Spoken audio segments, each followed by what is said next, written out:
perds l'équilibre sur mon triste manège. Sous le soleil d'été, je vois tomber la neige. Salut à tous, j'espère que vous allez bien. Je vous retrouve pour une nouvelle vidéo qui va être une vidéo du bilan du week-end à 1000 organisé par Lily Bookin. Donc je remercie encore une fois parce que ce challenge m'a motivé pour lire ce week-end. Et franchement j'en ressors vraiment content et très satisfait. Notamment par les lectures que j'ai pu faire, mais aussi par l'échange qu'il y a eu sur la page Facebook. Franchement, tous les gens qui postaient des statuts, voilà, on s'encourageait à lire, etc. Pour ceux qui avaient des petits coups de mou, comme ça a été mon cas pour dimanche. Voilà, mais l'échange qu'on a pu faire tous ensemble, c'était vraiment génial. Et si le prochain week-end à 1000, je pourrais participer, bah franchement, ce sera avec plaisir. Parce que, d'une, lire des livres de Sapal et la faire baisser, c'est génial. Et puis l'échange qui est à côté, c'est encore plus génial. Donc Lily, merci encore une fois, parce que tu as eu une super idée, donc que demander de mieux. Donc pour ce week-end à 1000, j'avais choisi 3 livres. J'en ai lu que 2, enfin 2 et demi on va dire. Et j'ai lu que 840 pages sur 1000, donc pour une première fois, c'est pas mal. Mais avec mon petit coup de mou du dimanche, voilà, ça n'a pas été très prolifique. Donc je vais vous présenter ça tout de suite. Donc j'ai commencé vendredi soir vers 21 h il me semble. J'étais prêt à 19 h, mais je voulais d'abord manger, etc., prendre ma douche. Mais le petit problème, c'est que vendredi soir, j'ai lu que 50 pages. Je me suis couché à 22 h parce que j'étais vraiment claqué. Et donc j'ai commencé par hashtag 8pm, le tome 1 de la série Déviant de Jeff Sampson, publié aux éditions Milan, collection Macadam. Donc je l'ai commencé vendredi soir, j'ai lu 50 pages. Je me suis levé samedi matin, c'était 7h30. Voilà, j'ai dormi de 10 h à 7h30, donc j'avais largement mon quota de sommeil. Et j'ai dévoré de 8h30 à midi et demi. Donc j'ai lu en 5 heures de temps. Il faisait 282 pages si je ne me trompe pas. 284 pages. Et j'ai adoré cette lecture. Franchement, ça se lit tout seul. C'est vraiment une très bonne histoire. J'ai été surpris par la tournure que pouvait prendre l'univers. Voilà, au début j'ai commencé à lire. Et puis j'ai relu le résumé derrière et je me suis dit, ouais c'est bon, ça doit être ça. Et puis en fait, c'est pas du tout ce que j'avais imaginé et c'est pour ça que ça m'a autant plu. Voilà, le personnage d'Emily, notre personnage principal, a, on va dire, un côté pile et un côté face, côté jour, côté nuit. Elle va se rendre compte que vers 8 h, 8h15, 8h20, elle change de personnalité, son côté psychologique change totalement. Et ce que j'ai vraiment appris dans ce roman, parce que c'est vraiment innovant. Et puis, on voit que petit à petit, l'auteur nous amène vers un univers qu'on connaît déjà, mais qui apporte quand même une touche de nouveauté dans ce genre-là. Donc franchement, je vous recommande vraiment, c'est très rythmé, ça se lit très vite, la plume est vraiment sympa à suivre, c'est très accessible. Emily est très attachante, et il y a un petit côté policier thriller qui est aussi très bien mené. Donc franchement, moi je lirai le tome 2 avec plaisir. J'ai vu qu'il y avait déjà 3 tomes, enfin je sais pas si les 3 sont sortis en VO, mais franchement là-dessus je le lirai avec grand plaisir. Alors ensuite, quand j'ai fini ma lecture de hashtag 8pm à midi et demi, j'ai quand même mangé un petit peu. J'ai dû reprendre vers 14 h ma lecture.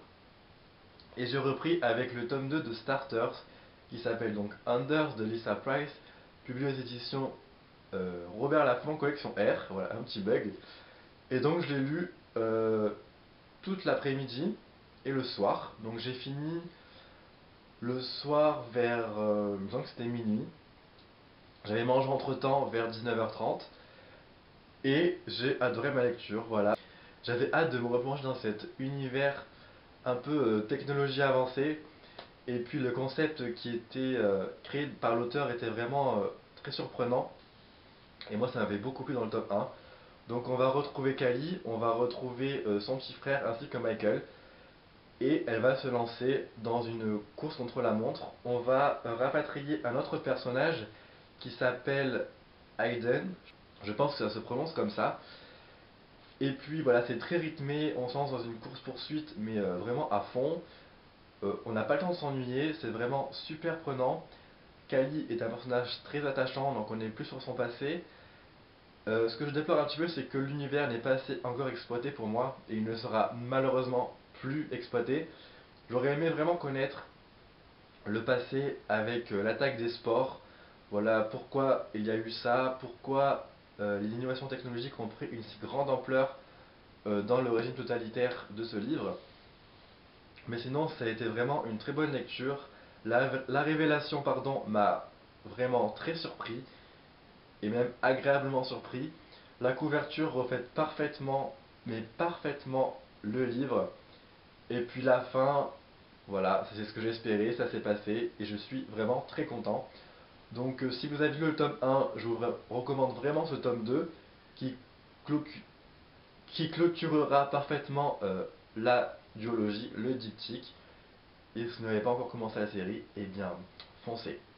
Donc avec ce livre, ça me faisait 401 pages en plus, donc ça me faisait en tout 685 pages.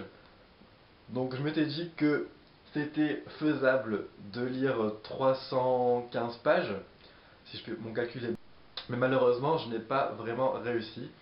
Parce que c'est vrai qu'entre temps, j'écrivais les chroniques, même si je ne les publiais pas, donc ça me prenait largement 40-45 minutes. Et je sais pas, le dimanche, je pense que j'ai eu un petit coup de mou. Euh, j'ai peut-être un peu trop lu le samedi, je sais pas.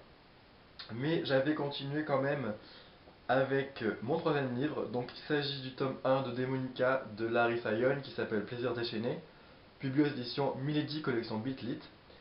Et il me semble que j'ai lu 165 pages, si je me souviens bien. Et ça portait mon total à 840 pages. Donc voilà, c'était une lecture que j'avais envie de faire, et c'est encore ma lecture en cours. J'en suis à la page 282, donc j'ai dépassé la moitié. Ça me plaît assez, même si le côté narrateur à la troisième personne me gêne un petit peu.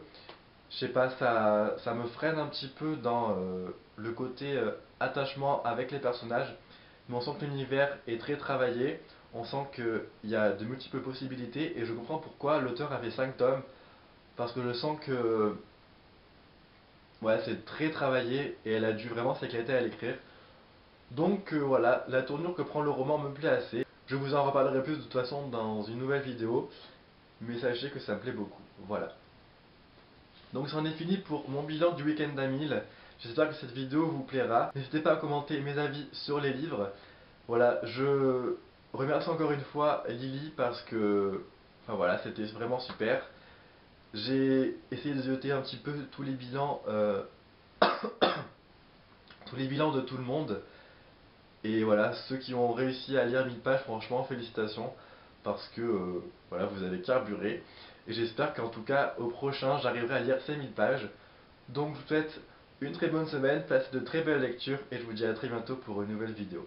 Bye bye. Il y a des jours comme ça où rien ne va, enfermé dans ton mal-être.